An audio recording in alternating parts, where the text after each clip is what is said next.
All right, moving on to a markedly less interesting game in the eyes of the market, in the eyes of me, and probably in the eyes of you. We have the Kent State Golden Flashes at UCF. UCF is a 37-point favorite, believe it or not. That is up from 35 earlier last week. Game has an over-under of 57.5 points. This one kicks at 7 p.m. Eastern on FS1.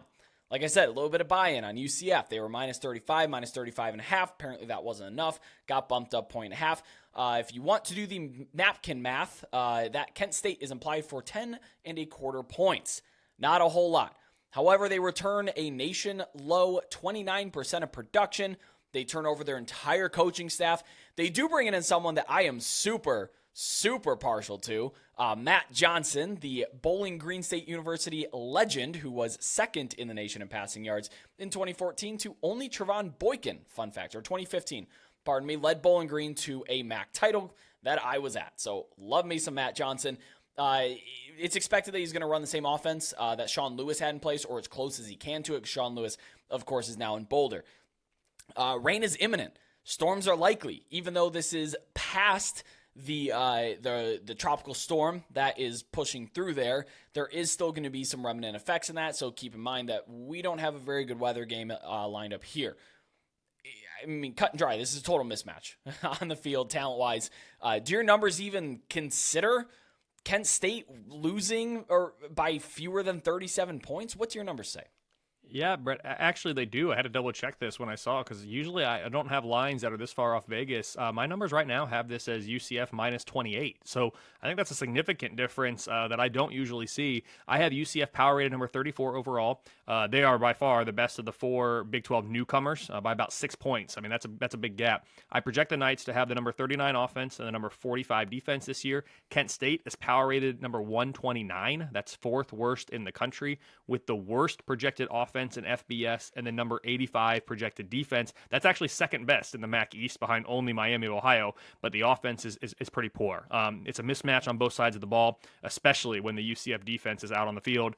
From a schedule perspective, both these teams have tough road games next week. UCF travels to Boise State and what I'm terming a BCS blockbuster special. I know UCF really came along after the BCS, but Boise State busting the BCS, UCF trying to crash the CFP, and then Kent State heads to Fayetteville for a game against Arkansas. So bottom line, my numbers have UCF minus 28 at home. That equates to a 97% win expectancy for the Knights. If they finish 85th in defense, that's a pretty big improvement from last year. I'm a big proponent of points per drive. I think it's a very good snapshot of efficiency. How often are you letting teams score and how much are they scoring? And Kent State finished 108th in points per drive allowed last year, which means they would move up 23 spots on defense. That is a significant improvement. The aggregated power ratings that I have, UCF minus 27.5. So right there with you. Yeah. The numbers are saying hit Kent State. I'll be honest, I did. I took a little bit of Kent State plus 37. These are two teams that I think are going to run the ball, even if they have high-tempo offenses. This is one of those where I looked at it and said, hey, the clock rule may help them out here, but I don't know how much of it's going to affect the total. I'm not really excited about betting under 57.5. 58 is actually a fairly key number when you're talking about totals. So I decided to take 37 with Kent State because I just don't know if UCF is going to have the time to be able to blow them out by more than that. And hey, if you're saying the 85th projected defense, that makes me feel a lot better about that, especially with these clock rules. But the other side of me is that Kent State, I don't know if they have a floor. They barely have a team. They return one starter on offense. I don't know what their floor is. And the last team I said that about UMass turned in a pretty good week last week. But do you believe that your numbers have a firm grasp on a remade Kent State? No, they probably don't. And I've talked about this before. We talked about the low returning production, the lowest in the country by some metrics. They're down there for me. Teams like Kent State, Colorado, with so much transfer portal usage, Texas State, kind of in a similar boat in terms of remaking a whole side of the ball, if not a team. Anytime that there is increased uncertainty around a team, and that could be with the roster, that can be with a changeover of the coaching staff, it could be a change of style of play or philosophy.